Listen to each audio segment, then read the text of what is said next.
I'm going to here talk about the Hall of Fame, guys, real quick. I'm going to kind of just go over it. This is episode 5 of 4 Corners Talk.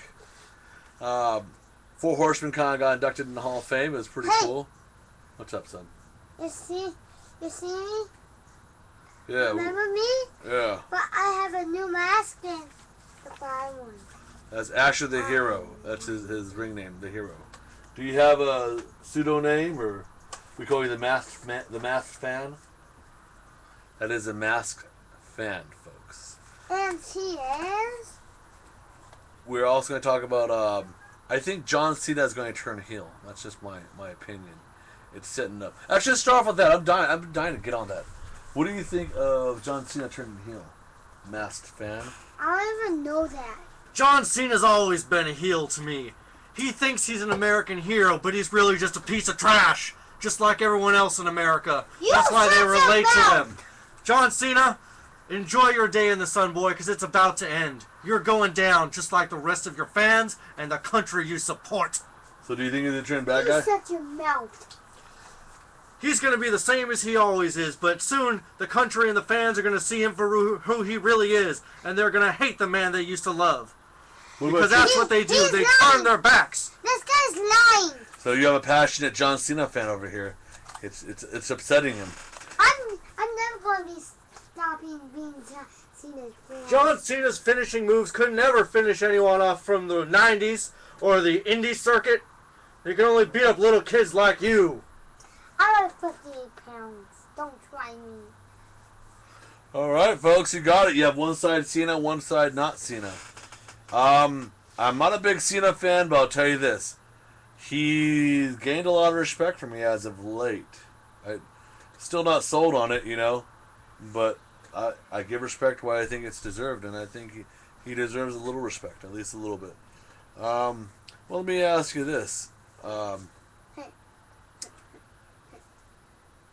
What do you think of Brock Lesnar?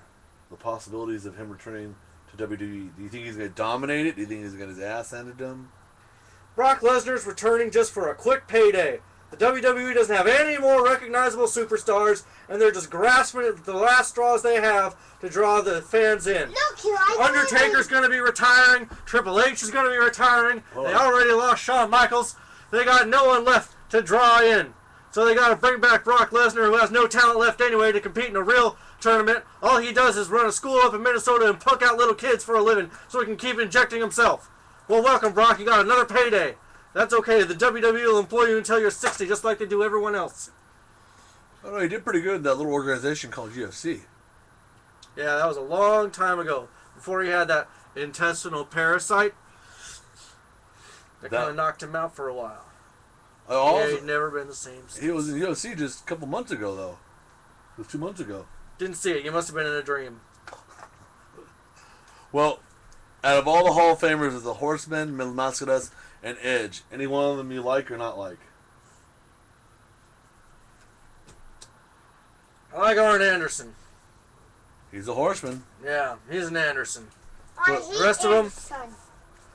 Well, Chris Benoit is pretty good to me, too. Oh, yeah, I like him. Say what you will about him. Never treated me wrong. Never said a bad word to me. Yeah, Sure, he may have done some things at the later end of his career that people didn't agree with, but you gotta grade for the whole picture, not just the last essay question on the test, alright? He's alright with me. I think he was one of the best horsemen as well. Do you think they should have inducted him in the Hall of Fame? Absolutely. I say nay. I think certain things you have to have. You have to have your talent, but you have to. Thinking from a company standpoint, you have to think of the bigger picture. I think his actions would bring shame to the Hall of Fame, and that's the just Hall me. of Fame is about remembering, and history is full of shame and strife and struggle. And if we forget about that, how are we supposed to ever learn any lessons? Yeah. You put in there why he was great. If you don't want to put in, the things he did after his wrestling career for the kids' sake, that's another issue. But the Hall of Fame is for the purpose of preserving memories. Chris Benoit was a memorable athlete. So you're saying his skills and what he's done overshadows what he did. You're not putting his biography in there. You're talking about his wrestling career as the Canadian Crippler, not as a husband and wife to his wife. You got a point. You got a good point. What about Edge? Edge is a bitch. Hey. Why do you say that? He never had anything to do with the Hardys. He's a terrible singles wrestler. Bubba Ray and Devon would have whipped his ass all over the map in any other wrestling promotion. He was there because he was a babyface, and that's it. No, I can't disagree with you. Well, no, you know what? I take that back. No, Edge had some skills. He also had some hard kill skills as well. What about when he got dropped onto the burning table? When he went against Foley. Anyone can take a bump like that. On fire? Oh, yeah. Oh, sir, I tell you, I've worked with organizations that You see wrestle. it in They different... tell you fire explosions and thumbtacks and and ladders are a different aspect of the hardcore. Chairs, you're right. Tables, you're right. But they say like thumbtacks. Thumbtacks is bad. Glass Fire- is bad. Ladders fire. are terrible. Fire, however, you get put out right away. You get slammed through it. It hurts no more than just a little pinch. You ever run your finger through a lighter or a candle? It's the same thing. It's not that you're actually on fire. I disagree, my friend. I've seen some hardcore matches. There's been a bunch of people that have gone through flaming tables. They don't deserve a Hall of Fame spot just for that, unless they were the very first one. Well, what about those ladders? Well, okay, what about the TLC match? The TLC matches were some of the finest matches in wrestling history across the universe. And who wrestled in them? The Hardys and Edge and Are you going to put Christian in the Hall of Fame as well? When he retires, you're absolutely right. You're right. If you're going to put Edge in, you have to put Christian. I would honestly say I would put anyone who participated in those tables, ladders, and chairs matches in the Hall of Fame just because I had never seen anything like it as a fan. I think ever. Edge and Christian together as a tag team should go into the Hall of Fame, but not as singles wrestlers. I think that would be a fair argument because of the way they push the sport in those matches. They deserve to be remembered for that. Well, you like Double A, and I'm a Double A fan too. I am a Double A fan. Asher, Asher don't. Here's the thing. With Double A, Edge won 10 titles. 10 heavyweight titles. How many has Double A won? You ask him what he's achieved, I'm going to tell you right now. The heavyweight title. You want to talk about heavyweight titles? Eric Bischoff's held a heavyweight title. Doesn't mean anything anymore. So what do you... You know what? You're holding the title for 10 times means it means you lost it 10 times. So what do you give credit for? Credit for longevity and memorable matches. You don't think the TLC was a memorable match? No. You're kidding me. You don't think the TLC match No, is memorable? the TLCs are memorable. But name one other Edge singles match that's going to stand out where if you say Edge versus this guy at this event, everyone's going to know what you're talking about. I would say the hardcore match between Mick Foley and him was great. Yeah, oh yeah. It was tacks, which he landed on. He was dropped onto a table that was on fire. He was beaten with a barbed wire bat, at what point he got stuck to. Which he deserves, by the way. The point being is, I don't care who you put someone in those kind of matches, I'm going to remember it. You don't see those matches all the time. It takes a certain amount of skill to do that. It doesn't take a certain amount of skill to do anything. You have homeless people beat each other up like that every day. It takes guts and desperation. You had William Regal kiss Vince McMahon's ass on national television because he was desperate for a job.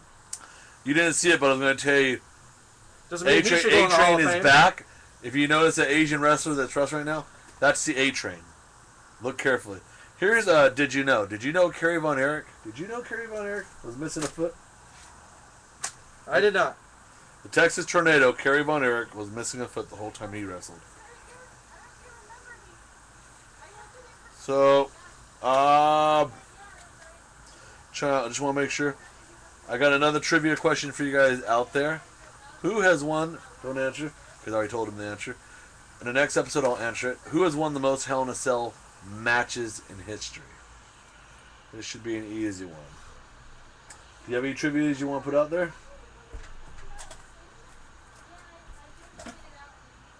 What was the toughest heavyweight title to win in all wrestling promotions?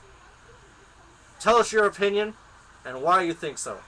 Is this an opinion or is it actual fact? It's an opinion. Oh, okay. What's your opinion then? I would say the ECW title is probably the hardest one to win.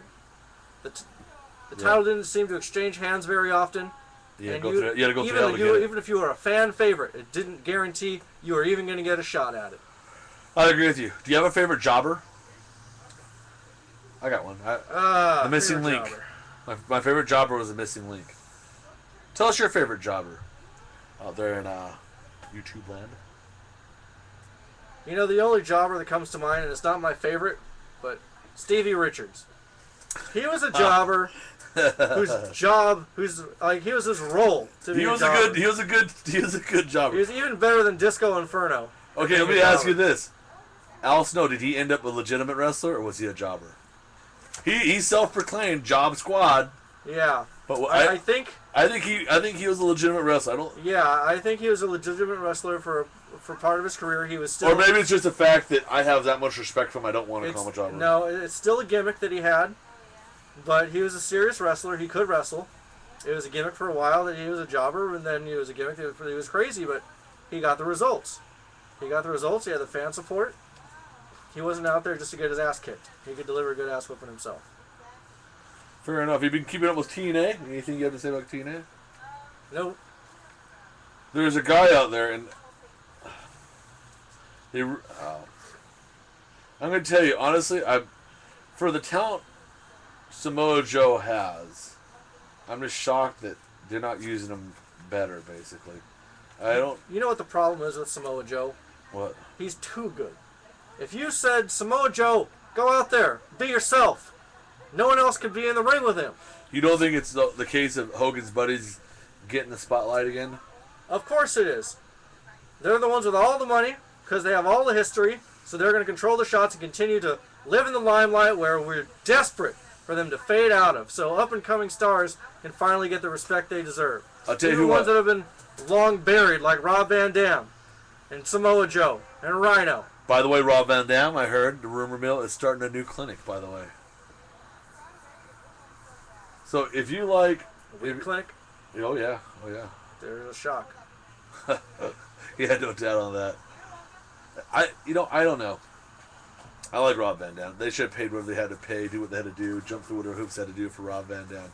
They weren't really using him like they should have used him anyways, as well. You know who I like that they're starting to use and put in a singles competition is, I like James Storm, and I see that they're trying to do the Ric Flair thing with Rick Rude, and I think they're starting to do the Stone Cold thing with Randy Orton. Just opinions. I don't know. Well, we do live in the times of recycled ideas and painful, boring old stories. And everything original, like Low-Key, like Red, and the original X Division just gets buried because they're too afraid in the hard economy that what's already sold is going to sell again, and anything new, they're taking a chance. And no one's taking chances in the world, in business or in wrestling. Well, this is what Hogan, Flair, Freddie Blassie, and Killer Kowalski and Bruno Sammartino all agreed on. They all agree on the fact that as wrestlers, outside of wrestling, we don't know this. Outside of wrestling, no one knows this. But as in the wrestling industry, they all know one thing. It's always been recycled, and it will always continue to be recycled. And they say it's part of the art form. You know, I don't know. Some ideas I've never seen before, and I don't think it's ever done before. Or not as good. I'll tell you, let's get into it next episode. We'll talk about that stuff along with fashions. And remember, folks, just because something is the way it's always been done, doesn't mean that's the best way it can be done. There you go. Any final words from you there, hero? Uh-oh. Need help? There we go. Need help? We'll pull this off. And there's 2 masks. Oh, wow, look at that. Alright. What a great gimmick. Yes and no. That was Talk Wrestling episode 5.